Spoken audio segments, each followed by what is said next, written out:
Welcome to New Filmmakers Los Angeles in partnership with Movie Maker magazine. I'm Carolyn McDonald, and I'm here at Lorena, Valencia to talk about her film Dandelion. Let's take a look at a clip.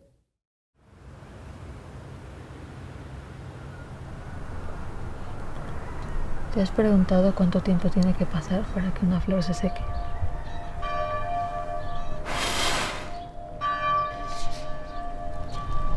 ¿Cómo te sientes?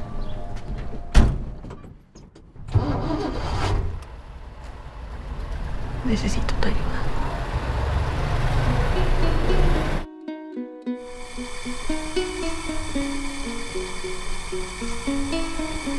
Conozco una señora en el pueblo. ¿Qué?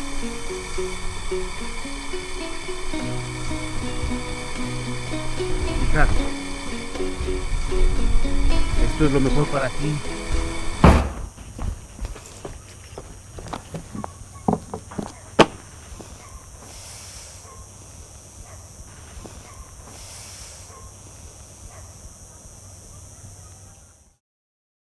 Lorena, welcome. Thank you for being here with us today. So tell us about Dandelion and the inspiration for the film. What inspired the story for this film? Yeah, thank you for having me. Yes, Dandelion is inspired in women around the world that have been not seen for so many years. I started all this idea just asking myself, what is something that it's really moving me as a human being? And I got the advice of one of my professors at the MFA program saying that for first-time filmmakers, find a story that or a topic that literally keeps you awake at night. And you know, reproductive rights and what was happening at that time in Mexico, that was something that really took a lot of my energy, even for me living so far. I live in New York. So that was something that I was very connected, and I'm still very connected.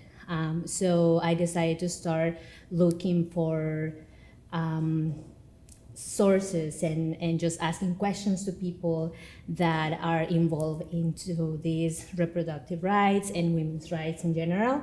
And I just kind of started to doing as a search, as a documentary. Mm-hmm. I was looking for a lot of information, and then when I was having all those ideas in my head, I started to asking questions about me internally, why is this moving me so much? Mm-hmm. And I found these connections that unfortunately I didn't have a very deep connection with my grandmother. And then I did research about my grandmother's story, and I found that we didn't have that connection because she had a lot of things happening in her life, and one of those was related with this story. So I was just taking ideas from here and there. This is not exactly my grandmother's story, but it's part of that. And just I was trying to tell a story that resonated with more women, not only the women in my community. And one thing that I found, especially when I was in the editing room, was that we all need a friend for taking, when we make decisions. And that is what makes the difference. Whatever we decide as human beings, as women, we just need that best friend. Mm-hmm. And that's when everything started to being connected, and I wrote my first draft, and it was very different for the last version, but yeah, I was just continuous writing and just sitting down with people who were sharing their stories as well, and just trying to make everything just getting together. And yeah, that's kind of the whole process of how this story was made. So while you were writing the script, you talked with women that were having had things to talk about with reproductive rights, or experiences with reproductive rights. Yeah, exactly. I had the opportunity to have this conversation with one of the directors for the, I don't know how to translate this in English, but it's more like a refugee center in Mexico, in the country. And she was telling me, how women were going there to find refuge after a sexual or abuse relationship. They were running away from their homes. And that was a really important part of my story, because I wanted to understand that perspective as well. I'm very privileged and lucky that I didn't have any, nothing, that experience myself. But I just knew that I needed to get that perspective from people who were more knowledgeable than me, and to try to connect with that in order for me to create my characters, and to understand my characters first and what they have in their mind and what they are willing to do or not. So yeah, I had this conversation with a lot of powerful and incredible women, not only in Mexico but also hearing perspectives from other countries, and just to know that even if this was inspired in my country, right, this is an issue around the world. Yes, absolutely. And so tell us why you chose this very specific world. Talk about the world. Tell us about the community and why you chose it to illustrate this story that you now researched and talked about, it being an issue around the world. Yeah. Well, I shot in my hometown, in Paso Yucan, Hidalgo, in Mexico. I knew that I needed a space that I really was familiar with. And I was born in Pachuca, Hidalgo, 2 hours from Mexico City, and I was raised in the city. But I'm very lucky I had this opportunity to live in both places. And so I knew that I needed to shoot in a place that I was feeling part of.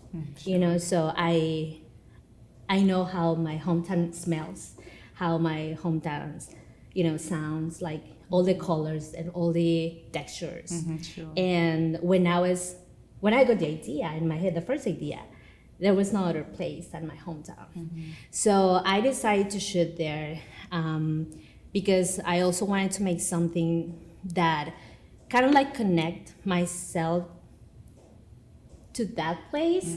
Again, I'm an immigrant living in New York, and I feel since I moved to New York, I feel that sense of belonging that it was kind of hidden when I was in Mexico. And I just it was kind of therapeutic as well, because writing, thinking in that space that I am from also healed a lot of my issues of belonging. So it was a beautiful process. And also, it's a student film, so I didn't have a lot of budget. And I was very lucky that in my community, everyone in my family, you can see in the credits, everyone is Valencia, Valencia, Valencia. Because my family were helping me on set, were helping me in development. And my mom is an amazing producer. I didn't know, she didn't even know.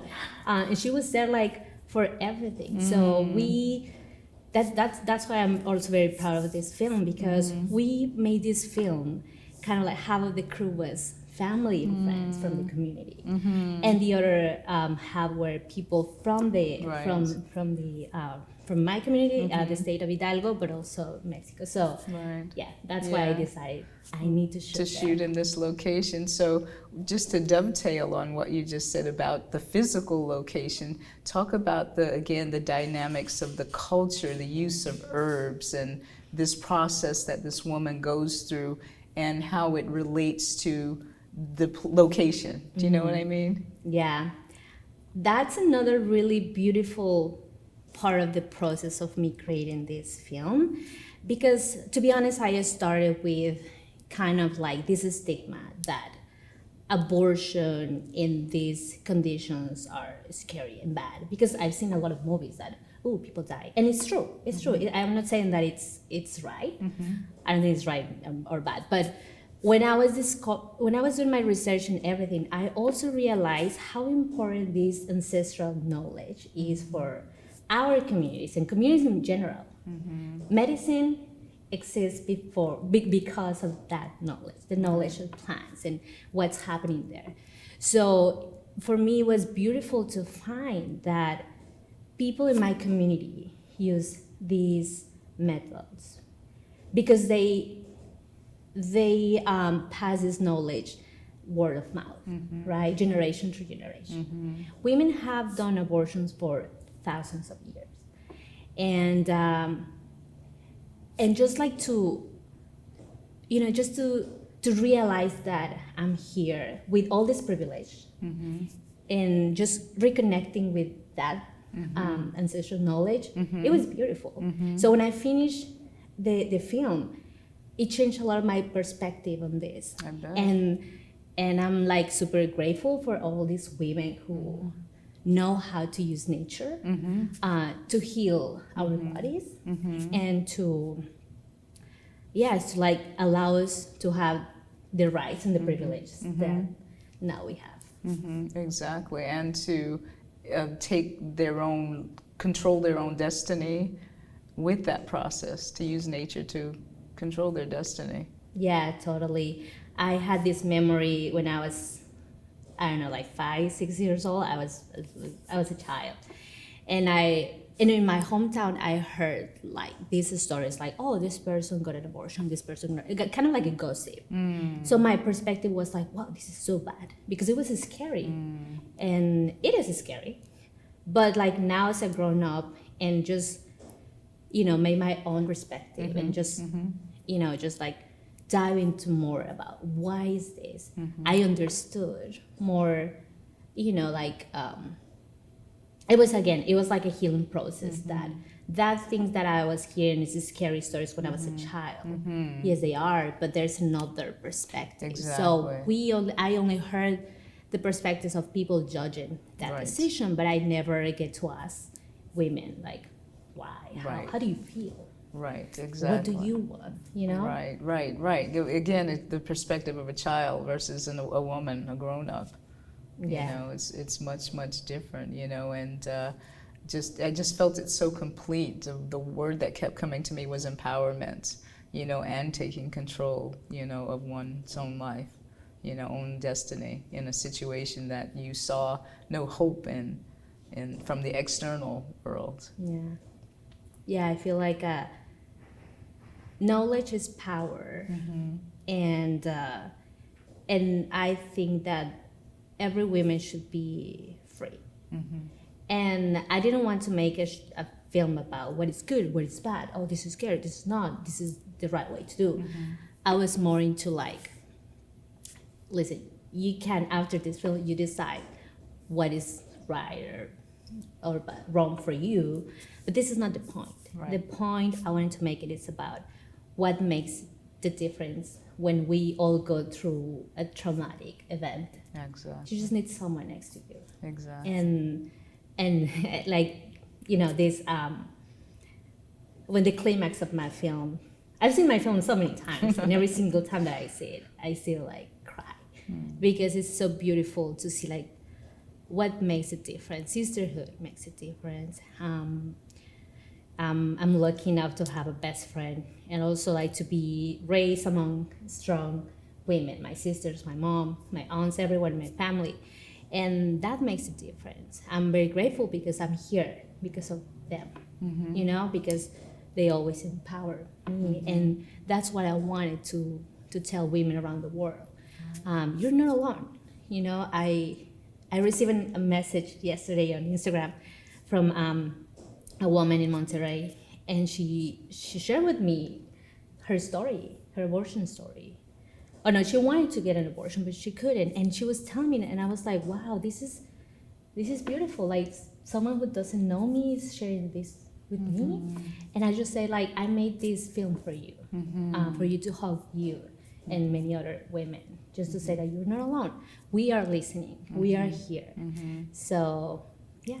I thought that was really wonderful too in the film. The friendship is conveyed so beautifully. As you just said, everybody needs a best friend. You really illustrated that beautifully. So tell me, how did you find these actresses, your lead actress as well as her friend? How did you find these actresses? Yeah, I didn't have a network in Mexico, so I reached out to a very good friend of mine, and I asked her, she loves theater, and I asked her, hey, do you want to be my casting director? She's like, I don't know what to do. And I'm like, I know you're gonna find out. Well, she helped me to put everything, all this casting call on social media. And then one day she's like, hey, look, we have these people. I just clicked on the first photo, which was Abril Montiel, the lead, and I saw her eyes, and I just felt that gut feeling is, she is Ingrid. And I didn't even like a red light experience or anything. I just saw her. She is Ingrid. And then I was like, okay, I'm gonna give it a try for other people, right? I click on the next one, and it was Alejandra. And I'm like, woof, wow, like that. You can feel it. It's just like that energy in their eyes and everything. So that's how I found them. And then I talked to them.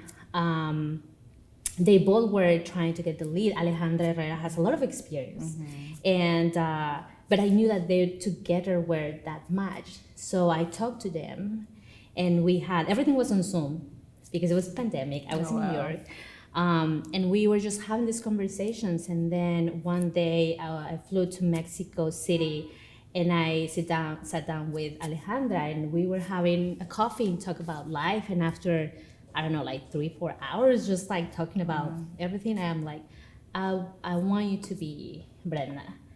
And she was like, yes, I'm all in. And then, yes, like we had one rehearsal over Zoom. And I was like, this is not really working, because this, my film is less about dialogue and more about what's happening. So I'm like, let's just talk about life. And that's how we started working. And then, when we had our first day on, not on set, but like going together, because we all went from Mexico City to my hometown, I felt that connection. And they understood pretty well, like, the characters. We had a lot of conversations about characters, like what they do, how, what's their background, what they think, all that. So we were having that dynamic even before being on set. But they understood pretty well what was the task. And I also gave them a lot of freedom and a lot of freedom to choose in certain circumstances. Like, how does that feel for you, like this and that? And they were like, I don't know, it was very collaborative to me. I feel like amazing, because they put their trust in a first-time director. And they said, like, they also, like, they felt the same, because I put the trust in them. It's just like that, kind of like, again, like this gut feeling. And I was there directing them the first day. Of course, it's always the hardest, but they took it. Yes. And I knew that the experience of Alejandra combined with this amazing Abril is really smart. So like that together would be great in front of the camera. And so I just watched it, and I was directing, and when I was in the editing room, I was like, it's beautiful. It is. It's a wonderful, wonderful performances by both of them. Great job. And just for them, they're just so natural. It was such a natural and believable. They like real friends and situations. It was gorgeous. They loved each other. That you could tell. It was really, really beautiful. Beautiful job. So tell us, where can we find out more about your work, or more about this film, and follow you on your journey as a filmmaker? So you can follow all this festival circuit of Dandelion in social media. It's under the original name, Guanacakilitl. I know it's hard, but you could also find me on social media as Lorena Valencia, and I have the link to their social media, because I know it's hard. The word is hard, and I also, I have my website, and you can find me on the web. Okay. All right. Well, thank you so much for being here with us today. What a wonderful, wonderful film. And I look forward to seeing what other films you make as well. Thank you so much. Thanks for having me. You're welcome.